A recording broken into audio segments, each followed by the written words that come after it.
Good afternoon, everyone. It's Dave Coates from the National Safety Training Center here with the Life Saving Chronicles. We have a special guest, Mr. Stephen Murphy. We're going to talk about the R.24 lifeguarding program with a particular focus on lifeguard instructor recertification. Steve, tell us all about yourself. Well, for having me on board, and what is there to say? I've been in aquatics 14 years. I started off as a lifeguard in my late 30s, and then just slowly worked my way through the path I've been on without any real goal in mind other than to have a summer job.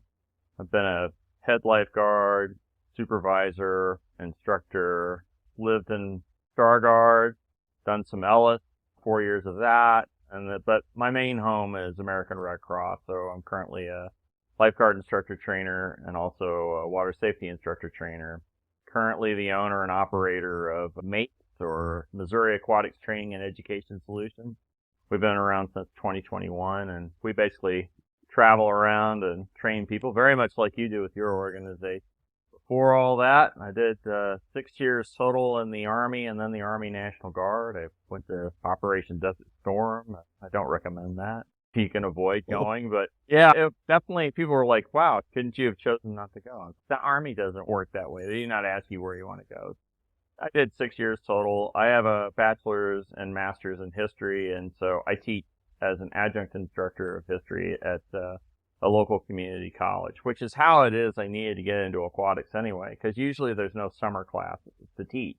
And the one time I taught, the whole time I'm standing in the classroom just looking out the window going, and my students didn't want to be there either. And I thought, No. The universe is talking to me. I've done a lot of different things, and right now I consider myself to be part-time everything. Part-time this, part-time that. Let's talk a little bit about the new Red Cross Lifeguarding R.24 program. Have you taught the basic level R.24 yet? No.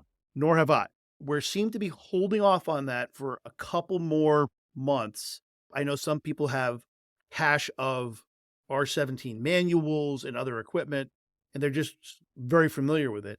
I think also the reason might be a lot of us have started teaching the R.24 lifeguard instructor recertification process. And that process is challenging. Every time we have a new launch of a program, despite the fact that R.17 lifeguarding and R.24 are exceedingly similar from a product capability, we haven't changed a lot of the content, but administratively, we have made some significant changes. When you're doing the lifeguard instructor recertification, how is that going for you and the people that you're teaching? By guidance that we've received, we use the limited lifeguarding instructor trainer.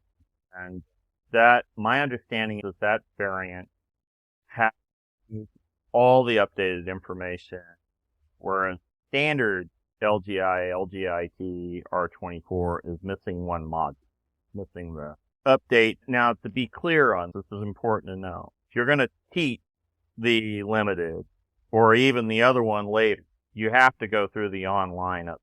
You have to. As an LGI or an LGI, the only ones doing it be LGI. Now, on the other hand, if you're an LGIT and you don't want to do that, then what you do is you find somebody like me who's already done it. I research.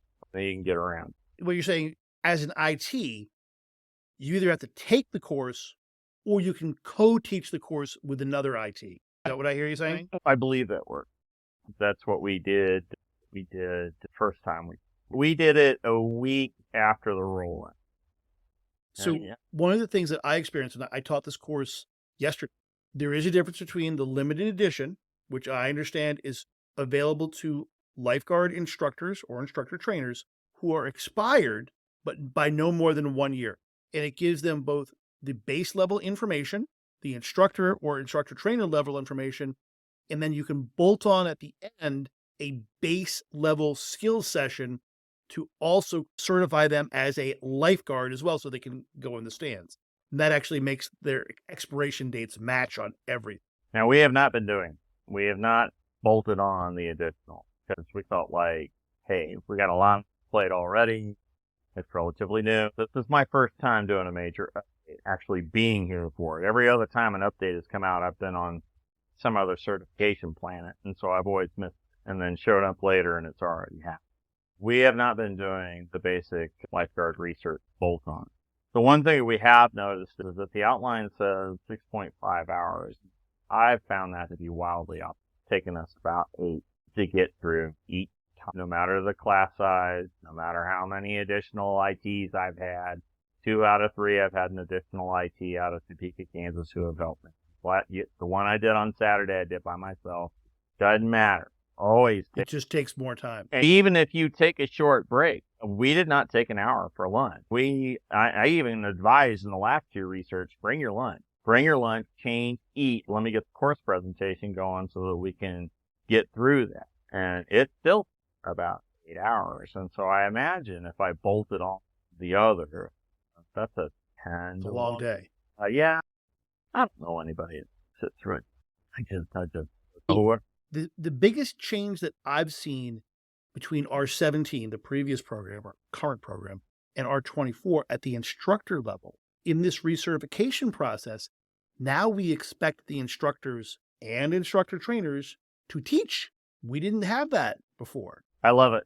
I think it's great. And I think that is a good step because, okay, last time for R17, for the last several years, we'd watch them do their skills, but we'd never actually see them teach.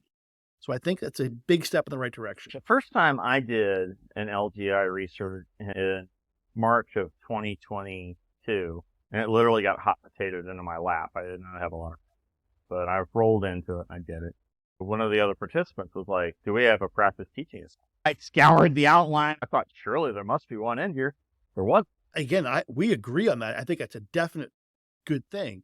When we used to do the lifeguard instructor review class, I think they called it review back then, the guidance we were given was 2 pages. That was it. Now, the guidance is approaching 100 pages. It's a lot.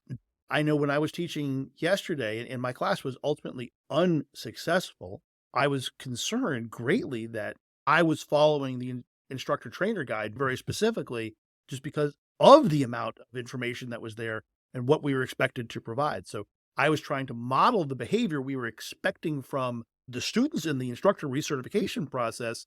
I wanted to be the prime example and show them this is how it's done. Here's the manual. Let's open it, follow along. For sure. It's a long process. It's not as short as 6.5 hours. You're definitely going to be spending, I'd say, about 8 hours on average. Now, maybe as one gains more experience, they can find a way to exercise. I don't know how you're going to get it down to the 6.5 hour metric.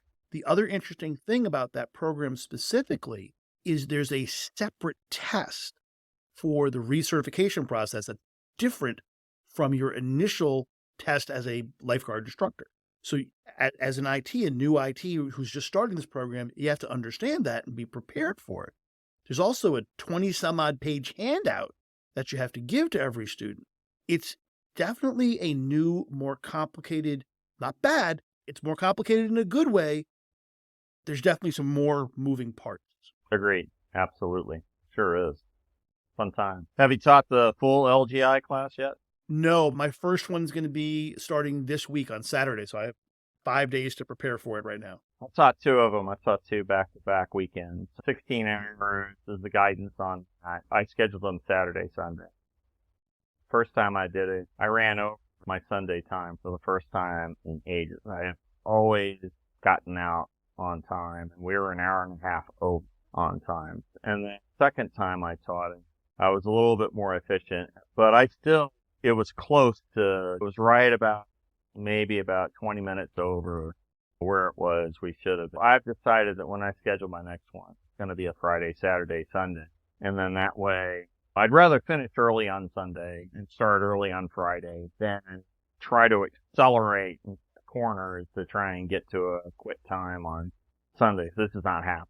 Clearly, we agree on that because that's the way I like to teach my classes as well. Hey, there's one other thing that I thought we might chat about, which is quality assurance at the Red Cross. And I say that in the best possible way. Clearly, they are there to bring a level of professionalism to our organization that has been lacking in the past and lacks at other certification agencies. There have been a number of my colleagues on the East Coast that have been revoked recently And so I just wanted to put that out there to our colleagues throughout the rest of the world. The Red Cross Quality Assurance is taking this very seriously. They're proactive. They're not there to beat you up. They want you to succeed. But if you're teaching a lifeguard class in one day, you're not providing a good service to the students or their future victims. Agreed, wholeheartedly. Yeah, for sure. Anything else that you'd like to talk about, Mr. Murphy? Well, the only thing I have to say is that it's what I say to all my students. Lifeguarding is an adult job with adult power, adult responsibility, and potentially adult consequence. I personally haven't lost anyone on my watch yet, knock on wood, but I've known people I've worked with who have. And so I always train with the motivation of, hey, I would spare you that pain. So pay attention, watch your water, know your skills, know your emergency action plan. Don't just assume that you know it in your sleep, because the day will come when you have to use all that. And if you're not ready for the moment, will judge you. But I've seen that happen to people. And history can judge very harshly. I've had my share of major incidents. And again, luckily, I recognize the luck of the draw.